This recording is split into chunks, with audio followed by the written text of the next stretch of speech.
أهلا بيكم في حلقة جديدة من حلقات برنامج استشارة في الإدارة. النهاردة هنوريكم عمليا اللي اتقال الحلقة اللي فاتت، وهنشوف إزاي شخص قدر يطبق عناصر الإدارة التسعة لحد ما قدر يحقق لقب مدير القرن بعد ما زود قيمة شركته 4000% خلال 20 سنة.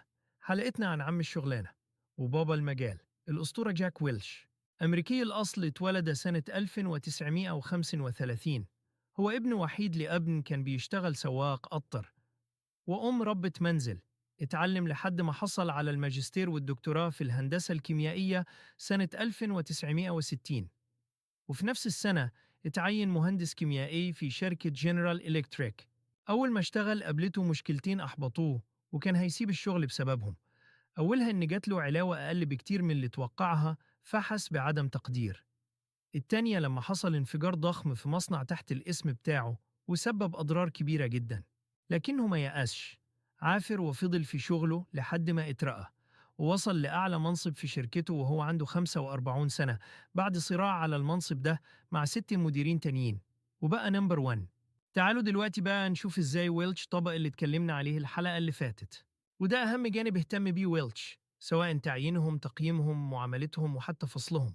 وعشان كده ابتدى يدور على مديرين ليهم صفات تخليهم يقدروا يعملوا أكتر من المتوقع ويحسنوا قيمتهم وقيمة الشركة في السوق.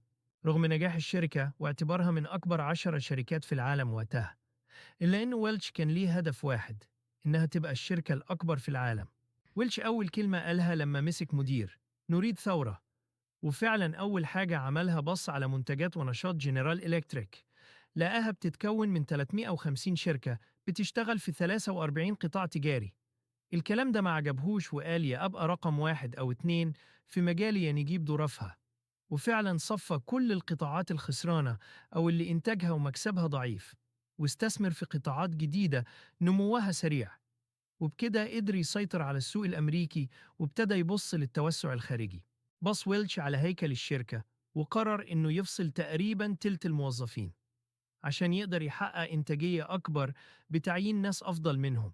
ورغم إنه صرف لهم تعويضات ضخمة، لكنه تعرض لانتقاد شديد، وكان رده على ده: إحنا مش بنفصل موظفين، إحنا بنلغي وظائف. زي ما كانت عينه جوه للشركة، لكن برضه كان واخد باله من العوامل الخارجية واللي هتأثر عليها، زي المنافسة مع اليابان في التكنولوجيا، والحرب الباردة مع روسيا، وظهور الصين في السوق العالمي. حط ويلتش خطة استراتيجية تتنفذ على المدى البعيد، وركزت على التحسين المستمر، الميزة التنافسية، الابتكار والبقاء في صدارة المنافسة، البحث والتطوير، الاستثمار في تنمية المواهب. اهتم ويلتش إنه يقضي على البيروقراطية، طبق نظام اللامركزية، شال الحواجز بين الإدارات والأقسام، إدى المديرين صلاحيات أكبر، خلى الموظفين تتواصل على طول مع مديرينهم وياخدوا إجابات فورية على مقترحاتهم. يعني مثلا كانوا بيشتروا الدهانات من كذا مورد، وده كان بيعمل مشكلة في تجانس نوع الدهان، فيخليهم يعيدوا عليه كذا مرة، وبياخد منهم وقت وجهد وتكلفة، لحد ما الموظفين اقترحوا عليهم إنهم يتعاملوا مع مورد واحد بس، وفعلا انتهت المشكلة دي تماما. ويلش كان عنده علاقات إيجابية مع الموظفين والعملاء بتوعه، وعشان كده كان ممكن يفاجئهم ويزورهم في أي مكان تبع الشركة. مش بس كده، كان بيتواصل مع الموظفين اللي شايف إنهم يستاهلوا، ويكتب لهم جوابات عشان يحفزهم أو يديهم توجيهات ونصايح. كمان حط سياسة للمكافآت خلت أغلب الأمريكيين عاوزين يشتغلوا معاه. اهتم ويلش بثقافة تقييم الأداء.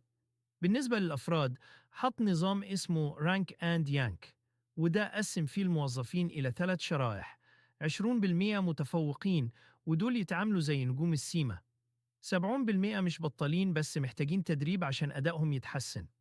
10% أصحاب الأداء الضعيف، ودول يتم الاستغناء عنهم. أما بالنسبة للمنتجات، اهتم إنه يطبق 6 سيجما ودرب عليها كل الشركة واعتمدها كأسلوب حياة. فاهتم بالجودة عن طريق تقليل العيوب والأخطاء، وبكده قدر يقلل التكلفة وحققت الشركة مليارات الدولارات. وفي نهاية حلقتنا نتمنى إنكم تستنونا في حلقة جديدة من حلقات استشارة في الإدارة.